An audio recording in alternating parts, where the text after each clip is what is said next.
महाराष्ट्रानं साहेब, महाराष्ट्राने एक खरं नेतृत्व महाराष्ट्राला समोर घेऊन पुढे घेऊन जाणारं नेतृत्व आपल्याकडे आणि सध्या अतिशय शिस्तप्रिय नेता गेला या नेतृत्वाने आणि आम्ही ज्यांच्या जीवावर आज राजकारण केलं स्वतः सगळे पोहोचले लागलो. काय पुढे महाराष्ट्राचं भवितव्य आता असणार आहे? आता काही वेळ नाही आहे नंतर आपण बोलू. उपमुख्यमंत्री म्हणजेच आपले सर्वांचे अजितदादा यांचं आज अपघाती निधन झालेलं आहे. ही घटना किंवा हा समाचार हा अजूनही प्रोसेस करायचा प्रयत्न करतोय.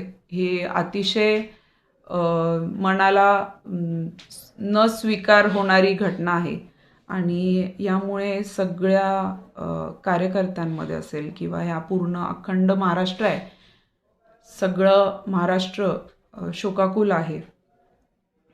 नुकतंच राष्ट्रवादी पक्षामधनं होत असलेल्या जिल्हा परिषद निवडणुका या दरम्यान आम्ही खूप उत्साहाने पक्षाचं काम किंवा निवडणुकांचं ह्या वातावरणामध्ये होतो. पण आज ही एवढी मोठी पोकळी आज अचानक निर्माण झाली आहे. तर ते थोडंसं सगळ्यांना समजून घेण्यासाठी किंवा जरासं एक सगळ्यांनी वेळ घेण्यासाठी आजचा प्रचार असेल किंवा आजचे जे पण कार्यक्रम असतील हे आज आपण रद्द करण्यात आलेले आहेत. आणि एवढं मोठं जो दुःखाचा डोंगर आहे हा आपल्यावरती कोसळल्यामुळे सगळ्यांनी थोडंसं वेळ घेऊन ह्या घटनेला थोडंसं शांतपणे विचार करून बऱ्याचशा गोष्टी पुढचा जो मार्ग आहे हा सगळ्यांनी बसून विचारपूर्वक एक योग्य दिशेने घेऊन जाण्याचा विचारविवश होईलच.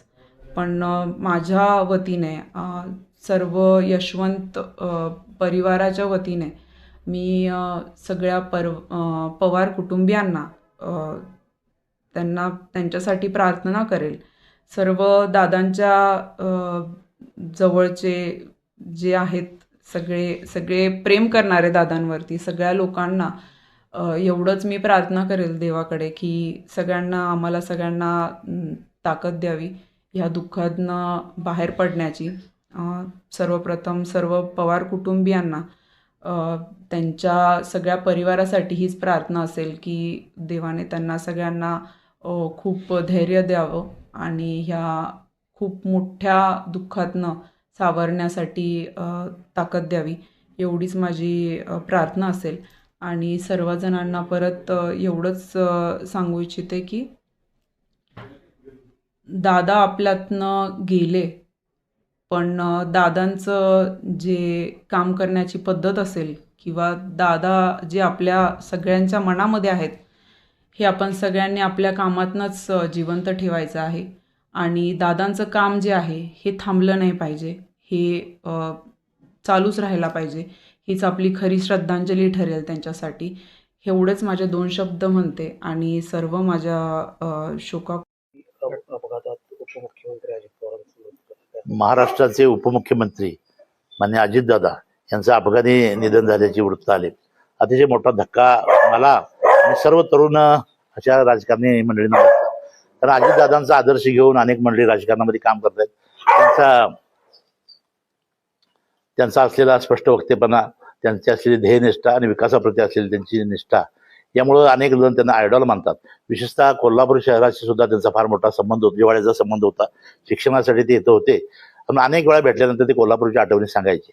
आणि अशा उमद्या नेत्याला आपलं राज्य आपलं आपण गमावलं, राज्यातलं गमावलं.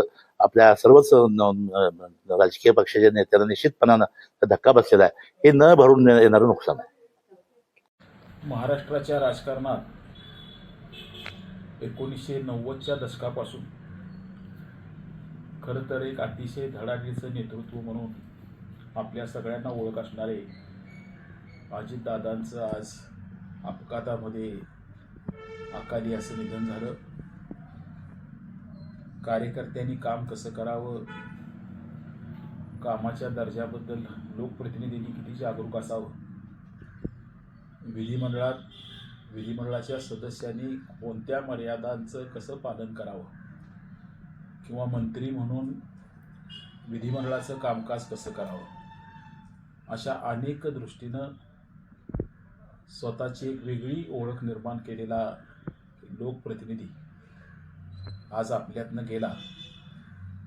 मला वाटते माझा आणि त्याचा ऋणानुबंध जवळजवळ 31 वर्षापासूनचा. 1995 साली ते पहिल्यांदा महाराष्ट्राच्या मंत्रिमंडळात राज्यमंत्री असताना वारणानगरला मी पहिला मोठा कार्यक्रम त्यांचा आयोजित केला होता. आणि मग त्यांच्याबरोबर आमदार म्हणून मला काम करता आलं, त्यांच्या मंत्रिमंडळात काम करता आलं. आणि म्हणून मला असं वाटते की एका चांगल्या नेतृत्वाला महाराष्ट्र आज पोरका झाला. त्यांच्या आत्म्याला चिरशांती तर लाभावी आणि त्यांच्या कुटुंबियांना सुद्धा या आघातातून सावरण्यासाठी परमेश्वरानं शक्ती द्यावी, ही वारणा परिवाराच्या आणि माझ्या जनसुराज्य परिवाराच्या वतीनं मी मनापासूनची आदरांजली व्यक्त करतो. पोलिस ऑफ इंडिया न्यूज चॅनलला लाईक करा, शेअर करा आणि सबस्क्राईब करा.